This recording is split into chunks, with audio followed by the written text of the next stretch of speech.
नमस्कार, स्वागत है आपका 18 नाउ स्वदेश पर। मैं हूं आपके साथ पूजा त्रिपाठी और आप देख रहे हैं हमारी खास पेशकश टैक्स मंत्र। और इस शो में हम आपको आपके टैक्स से जुड़ी जो भी उलझने हैं वो इस शो में शामिल करेंगे और उसको सुलझाने की कोशिश करेंगे। और अगर ऐसे में आपके भी कुछ सवाल हैं तो वो आप हमसे पूछ सकते हैं। सवाल पूछने का तरीका बेहद ही आसान है। एक मेल ID लगातार आपकी स्क्रीन पर फ्लैश होती रहेगी, आप उसके जरिए हमसे संपर्क कर सकते हैं। साथ ही अपने सवाल हमें व्हाट्सएप भी कर सकते हैं या फिर फोन लाइन के जरिए भी आप हमसे संपर्क कर सकते हैं। तो ये तो था सवाल पूछने का तरीका, लेकिन अब आगे बढ़ते हैं और आज के टॉपिक से जुड़ी चर्चा शुरू करते हैं। और आज हमारा टॉपिक है NRI पर जो टैक्स लगता है, आज उसे समझने की कोशिश करेंगे। क्योंकि भारत में तो हम जानते ही हैं कि वहाँ पर रहने वाले लोगों को तो आयकर देना ही पड़ता है, लेकिन हम में से काफ़ी लोग बाहर जाते हैं, बाहर नौकरी करते हैं, सेटल हो जाते हैं और उनको एक NRI स्टेटस मिल जाता है। अब ऐसे में उनका टैक्स कैलकुलेशन कैसे होता है, काफ़ी लोगों को इसकी जानकारी भी होगी, लेकिन यहाँ पर भी कुछ छोटी छोटी बारीकियां हैं, काफ़ी सारे नियम चेंज हुए हैं जिसका कि आपको पता होना ज़रूरी है।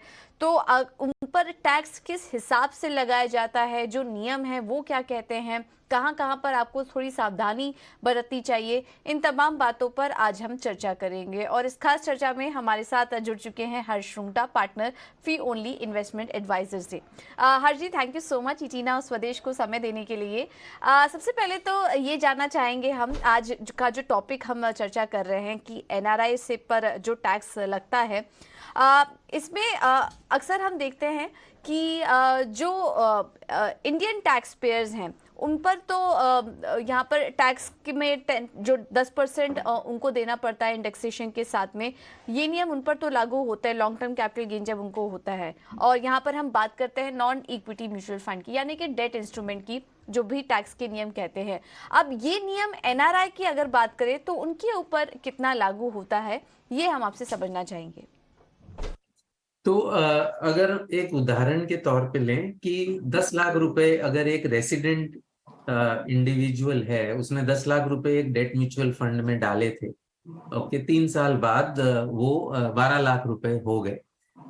तो जब वो इंडिया में रहते उसको बेचेगा तो 10 लाख का जो कॉस्ट है उस पे इसको इंडेक्सेशन मिलेगा। समझिए कि इंडेक्सेशन की वजह से कॉस्ट उसका 11 लाख माना जाएगा और 12 minus the index cost 1 lakh रुपए पे उसका 20% जो है टैक्स देना होता है, यानी 20,000 रुपए। वर्सेस अब नॉन रेसिडेंट अगर वो है और 3 साल, वही सेम एग्जाम्पल लेकिन इंडिविजुअल नॉन रेसिडेंट है। अब उसने 10 लाख रुपए डेट फंड में डाले थे, 12 लाख वो हो गए। उसकी टैक्स रेट अलग है, उसकी tax rate on debt mutual funds long term 10% है, लेकिन उसे इंडेक्सेशन नहीं मिलता। तो 10 लाख का कॉस्ट है, 12 लाख की सेल वैल्यू है, 2 लाख रुपए पे जो लॉन्ग टर्म कैपिटल गेन है उस पर 10% टैक्स लगता है, वो 20,000 रुपए लगते हैं।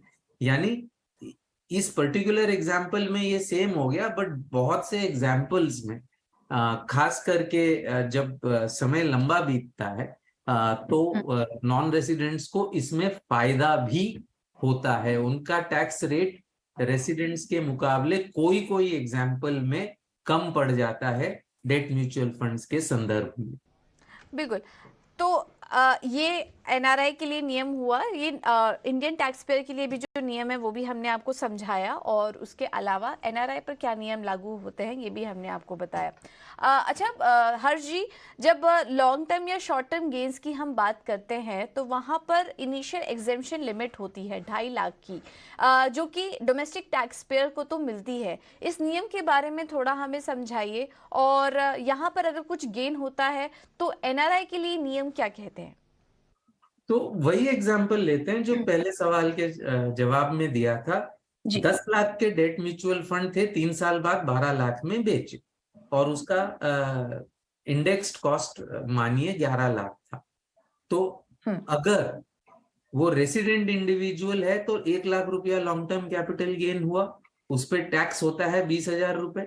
लेकिन अगर उसकी और कोई इनकम नहीं है, ये मानिए कि उस रेसिडेंट इंडिविजुअल की और कोई इनकम नहीं है, तो उस पूरे लाख रुपए पे 2.5 लाख तक अगर वो कैपिटल गेन है तो उस पे वो टैक्स नहीं लगेगा। यानी ये जो 20,000 रुपए रेसिडेंट इंडिविजुअल पे लगने थे वो नहीं लगेंगे। अब आ जाइए कि नॉन रेसिडेंट पे। नॉन रेसिडेंट के लिए इंडेक्सेशन नहीं मिलता तो कॉस्ट 10 ही लाख रहता है, सेल वैल्यू 12 ही लाख है, तो 2 लाख रुपए पे टैक्स रेट 10% है। लेकिन और 2 लाख की इनकम है, और नॉन रेसिडेंट का भी अगर और कोई इनकम नहीं है तो लेकिन उसको ये 2.5 लाख का बेनिफिट, ये जो स्पेशल रेट्स है, लॉन्ग टर्म रेट्स है 20% और 10%, या फिर ये जो इक्विटी पे जो 10% या शॉर्ट टर्म इक्विटी पे 15% की जो रेट्स हैं, जिसे स्पेशल रेट्स कहते हैं, स्पेशल रेट्स कैलकुलेट करते समय नॉन रेजिडेंट इंडिविजुअल्स को ये जो मिनिमम लिमिट है ये नहीं मिलती।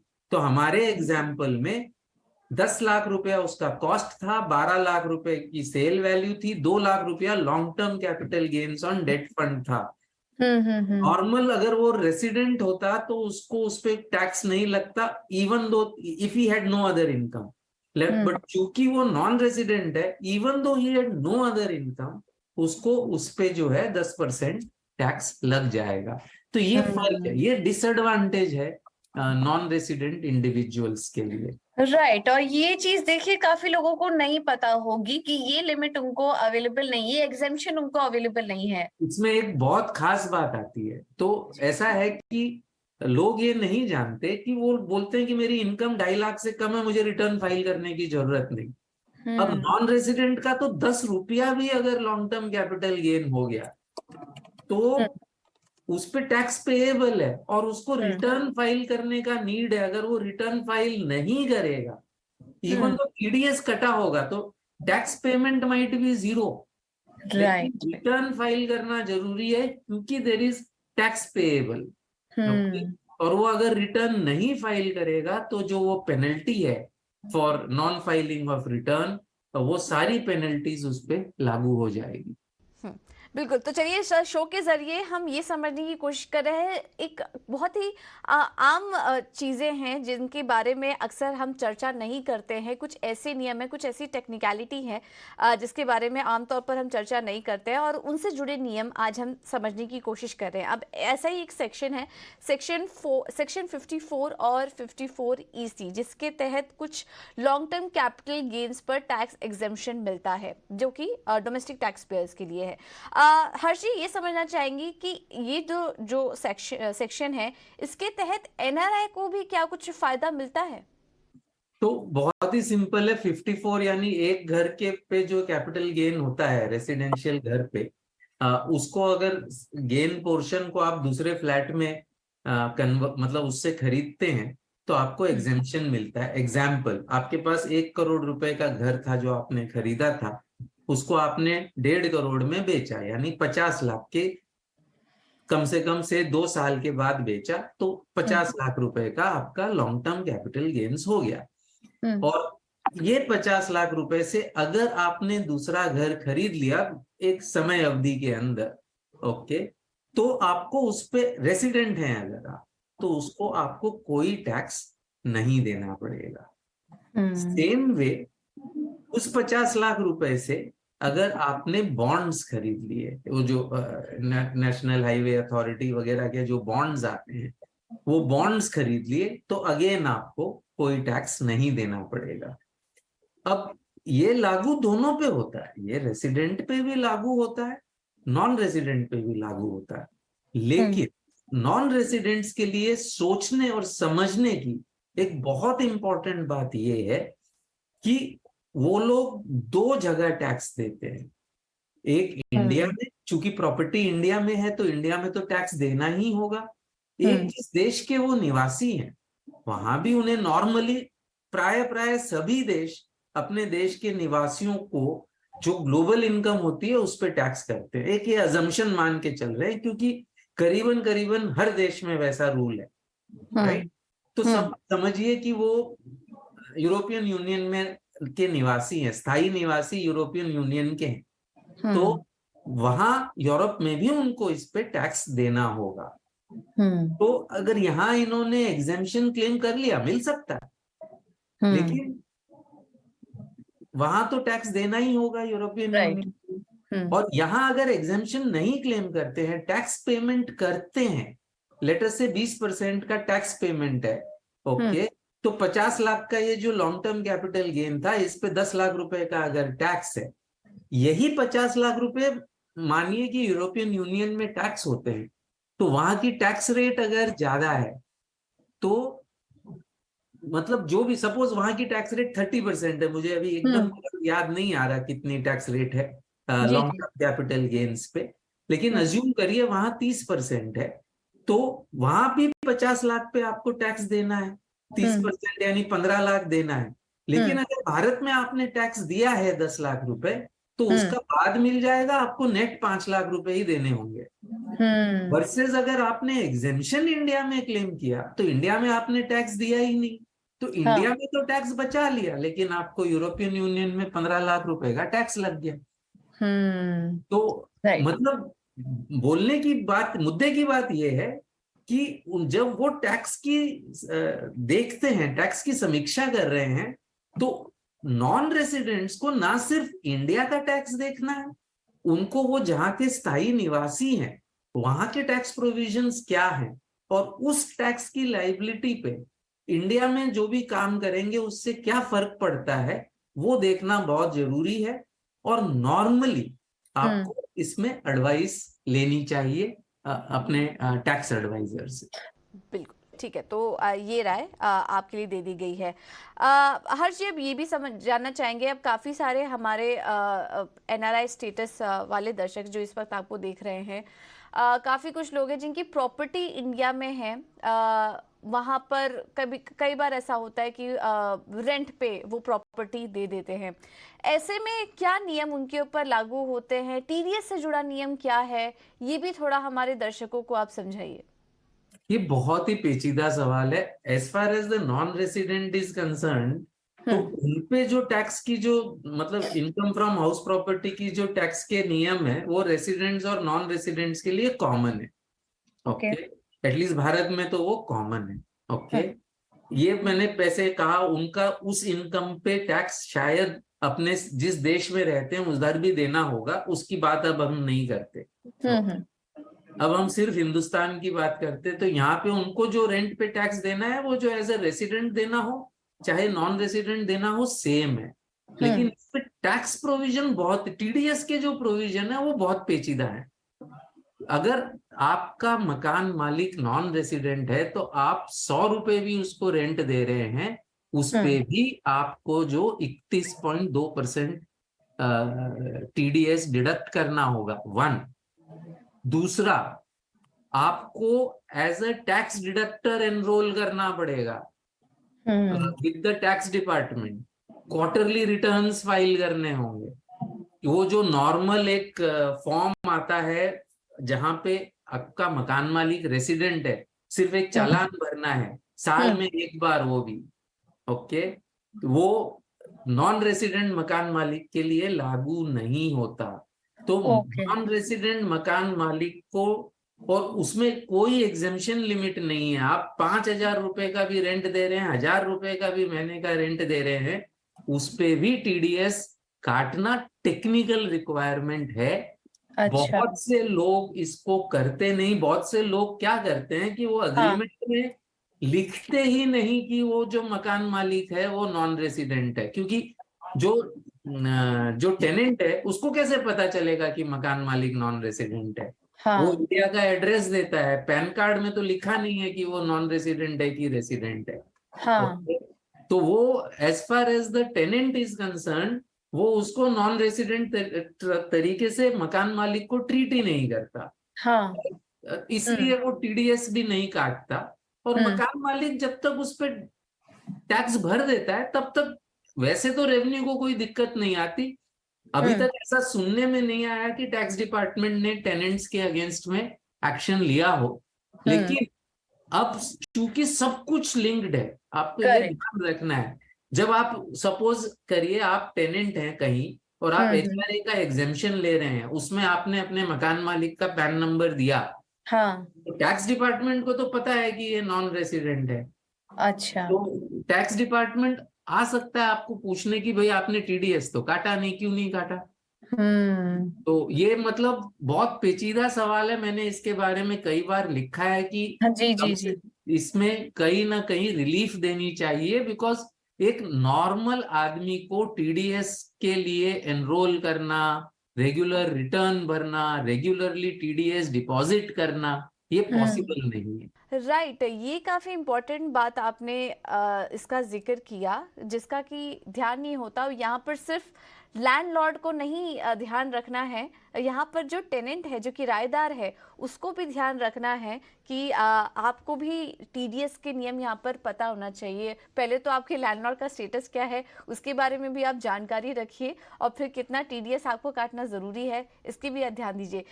तो यहाँ मतलब ये समझना चाहेंगे हम आपसे हर्ष जी कि काफ़ी सारे आम टैक्स पेयर हैं जिनको कि ये नॉलेज नहीं है, नहीं समझते हैं इतना टीडीएस का कैलकुलेशन, उसको किस तरीके से पे करना है।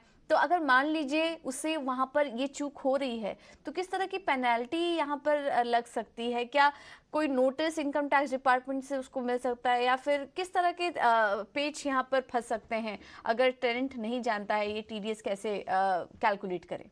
तो मैं ये बताऊंगा तो लोग डर जाएंगे, तो इसलिए मतलब वो ऑफ कोर्स पेनल्टी, मतलब आपने, आपकी कोई जवाबदारी है टैक्स काटने की, अगर आप नहीं राइट। काटेंगे तो हाँ आपको ब्याज लग सकता है, आपकी हाँ। पेनल्टी हो सकती है, आपका प्रोसिक्यूशन हो सकता है। नहीं। लेकिन लेकिन पेनल्टी और प्रोसिक्यूशन जल्दी से नहीं होगा, खास करके अगर मकान मालिक ने अपने हम्म रिटर्न में उस पे, उस इनकम को टेक इनटू अकाउंट करते हुए अगर टैक्स भर दिया है, हम्म तो टेनेंट के खिलाफ शायद टैक्स डिपार्टमेंट पेनल्टी तो नहीं लगा पाएगा, क्योंकि टैक्स डिपार्टमेंट को नुकसान नहीं हुआ, हाँ।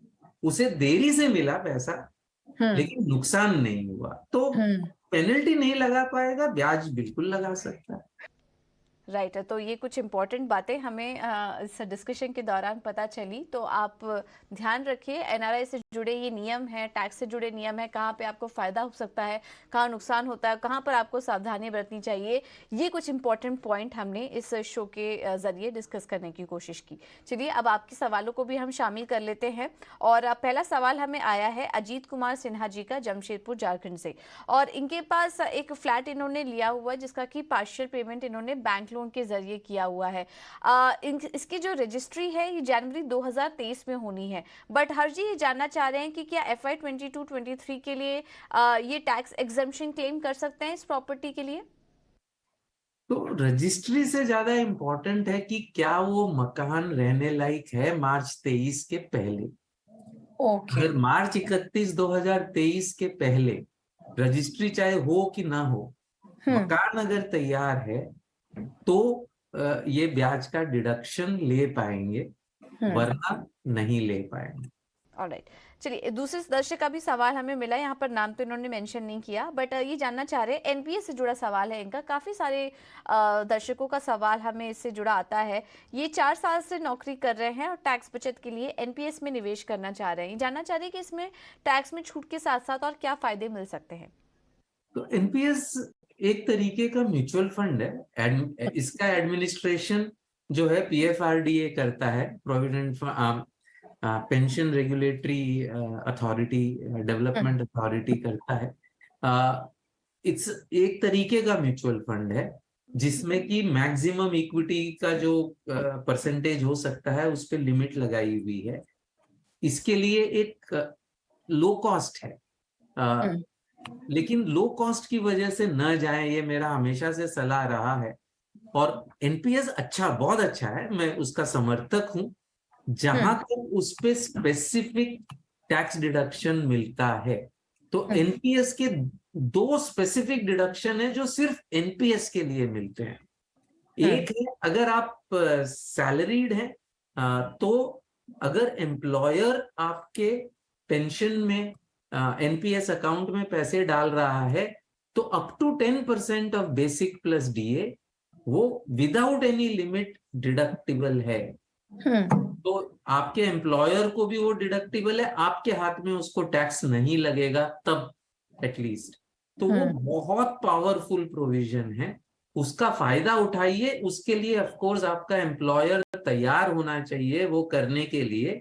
नॉर्मल प्राइवेट सेक्टर के एम्प्लॉयर्स तैयार इसलिए हो जाते हैं कि वो लोग कॉस्ट टू कंपनी करते हैं कि हमारा इतना पैसा हमें देना है, आपको दे कि आप बोलें तो आपके एनपीएस अकाउंट में जमा कर सकते हैं। तो वो बहुत ही स्ट्रॉन्ग जिसे कहते हैं पॉइंट है। दूसरा है खुद का कंट्रीब्यूशन आप 50,000 रुपए तक कर सकते हैं, जो लिमिट सिर्फ एनपीएस के लिए है। तो अच्छा। इन इन दोनों के लिए चूंकि शुरुआत में ही आपको टैक्स डिडक्शन मिल जाता है, तो आपकी जो इन्वेस्टमेंट का अमाउंट, रकम आपने इन्वेस्ट किया, वो इफेक्टिवली कम हो जाता है, बिकॉज उतने पैसे आप टैक्स में बचा लेते हैं। इसके बाद it is a low cost mutual fund है। अब उसमें जितना इक्विटी पोर्शन है उसमें वही रिस्क है, डेट में जो रिस्क होती है वही रिस्क है।